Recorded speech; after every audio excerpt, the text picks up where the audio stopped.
Hello friends, days വിത്ത് മീയിലേക്ക് എല്ലാവർക്കും സ്വാഗതം. നിങ്ങളുടെ സ്റ്റഡി റൊട്ടീനൊക്കെ എങ്ങനെ പോകുന്നു?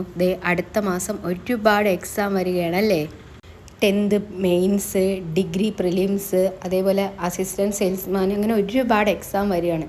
എൻ്റെ റൂമിൻ്റെയൊക്കെ കോലം കണ്ടില്ലേ, ഇവിടെ ആകെ അലങ്കോലപ്പെട്ട് കിടക്കുകയാണ്. ഇതിനിടയ്ക്കിരുന്നാണ് ഞാൻ പഠിക്കുന്നത്. കാരണം ക്ലീൻ ചെയ്യാൻ തന്നെ നമുക്കിപ്പോൾ അധികം സമയമില്ല, കാരണം എക്സാം ഡേറ്റ് ഇങ്ങനെ അടുത്ത് വന്നു അല്ലേ. ശരിക്കും കഴിഞ്ഞ 2 ദിവസമായിട്ട് ഓവർ ടെൻസ്ഡ് ആൻഡ് കൺഫ്യൂസ്ഡാണ് ഞാൻ.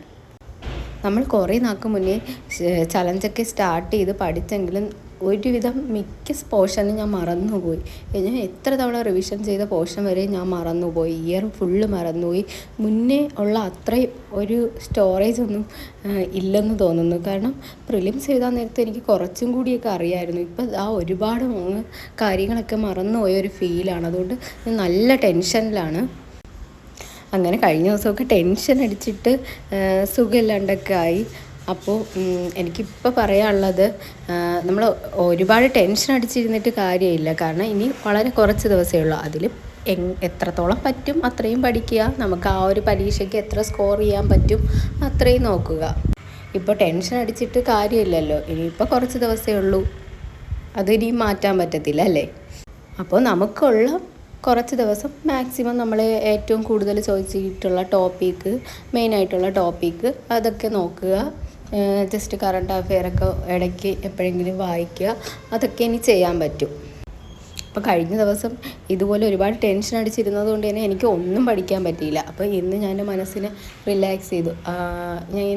ഞാൻ തന്നെ ഇങ്ങനെ മനസ്സിനോട് പറഞ്ഞു, ഈ കാര്യങ്ങളൊക്കെ ഞാൻ ഇങ്ങനെ എന്നോട് തന്നെ പറഞ്ഞു. അപ്പോഴാണ് ഞാൻ ഒന്ന് ഓക്കെ ആയത്. അതിനുശേഷം പഠിക്കാതിരുന്നപ്പോൾ എനിക്ക് കുറച്ചും കൂടി ഒരുപാട് ഞാൻ ഇങ്ങനെ എല്ലാം കൂടി എടുത്തിട്ട് പഠിക്കാതെ ഞാൻ ആ ഒരു ഇതിൽ തന്നെ അങ്ങ് പഠിച്ചു പോയപ്പോൾ എനിക്ക് പഠിക്കാൻ പറ്റുന്നുണ്ട്. മറ്റേതെനിക്ക് ഒന്നും പഠിക്കാൻ പറ്റുന്നില്ല. ആകെ ഒരു ടെൻഷനും, ഒന്നും തലയ്ക്ക് കയറുന്നില്ല എന്നൊരിതായിരുന്നു. അപ്പോൾ ഒന്ന് റിലാക്സ് ചെയ്തിട്ട് ഓക്കെ, ഇനിയിപ്പോൾ ഇങ്ങനെയുള്ളൂ, എന്ത് വേണോ സംഭവിക്കട്ടെ.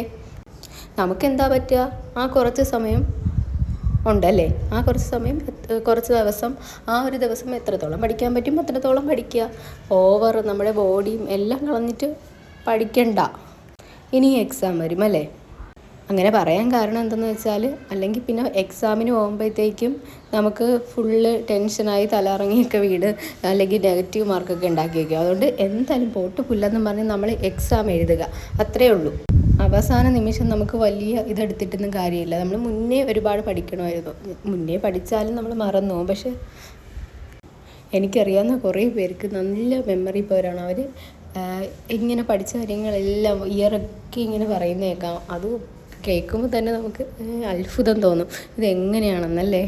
പക്ഷേ എനിക്ക് വർഷമൊക്കെ ഞാൻ പെട്ടെന്ന് മറന്നു പോകും. പക്ഷേ കൂടുതലും അവരും ആ ഒരു റിവിഷൻ തന്നെയായിരിക്കും. നമ്മളിപ്പോൾ ചലഞ്ചിൽ റിവിഷൻ ഉൾപ്പെടുത്തിയിട്ടുണ്ടെങ്കിലും നമുക്ക് ഒരുപാട് ടോപ്പിക് ഉള്ളത് കൊണ്ട് നമുക്ക് ചിലപ്പോൾ റിവിഷൻ തന്നെ കണ്ടിന്യൂ ചെയ്ത് തീരുന്നുണ്ടാവുന്നില്ല. കാരണം ഒരാഴ്ച നമ്മളൊരു വലിയ ടോപ്പിക്കാണ് പഠിക്കുന്നത്. പിന്നെ റിവിഷൻ ചെയ്യുമ്പോഴത്തേക്കും നമ്മളത് മൊത്തം കവർ ചെയ്യാൻ ചിലപ്പോൾ പറ്റണമെന്നില്ല.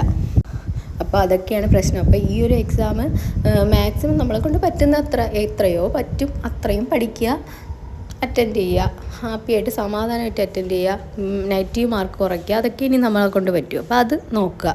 പിന്നെ അതിന് ശേഷം ഇനിയിപ്പോൾ അടുത്ത മാസം 2 മാസമൊക്കെ ആയിട്ട് ഒരുപാട് എക്സാംസ് വരുന്നുണ്ട്.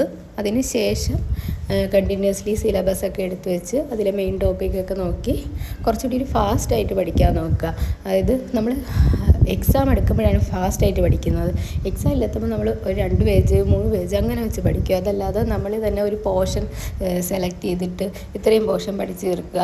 എന്നിട്ട് മോക്ക് ടെസ്റ്റുകളും കൂടിയൊക്കെ ഇൻക്ലൂഡ് ചെയ്ത് പഠിക്കാൻ നോക്കുക. എന്നിട്ടൊരു ഡ്യൂറേഷൻ വയ്ക്കുക. അതായത് ഒരു ഇത്ര മാസത്തിനകം, അല്ലെങ്കിൽ ഇപ്പം അടുത്ത വർഷം ഇന്ന എക്സാമിന് ഞാൻ കയറും, PSC ജോലി വാങ്ങി കയറും എന്നൊരു രീതിയിലൊക്കെ സെറ്റ് ചെയ്ത് പഠിക്കാൻ നോക്കുക.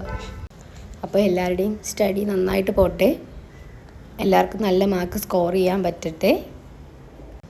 ടെൻഷനൊന്നും വേണ്ട. നമുക്കറിയാവുന്നതൊക്കെ PSC ചോദിക്കൂ. ഇനി അറിയാത്തത് എങ്ങാനും ചോദിച്ചാൽ അത് ജസ്റ്റ് സ്കിപ്പ് ചെയ്യുക. അല്ലെങ്കിൽ നമുക്ക് ഈ എക്സാം തന്നെ കിട്ടാൻ വേണ്ടിയല്ലല്ലോ നമ്മൾ PSC പഠിച്ചത്. അപ്പോഴും നമുക്കിത് ഇപ്പോൾ പഠിച്ചത് അടുത്തൊരു എക്സാമിന് ആയാലും യൂട്ടിലൈസ് ചെയ്യാൻ പറ്റുമല്ലോ. അപ്പോൾ എന്തായാലും ടെൻഷൻ കളയുക, നന്നായി പഠിക്കുക, ഹാപ്പി ആയിട്ടിരിക്കുക. ഓക്കെ, വീഡിയോ ഇഷ്ടമായാൽ ലൈക്ക് ചെയ്യുക, ഷെയർ ചെയ്യുക, സബ്സ്ക്രൈബ് ചെയ്യുക. ബൈ.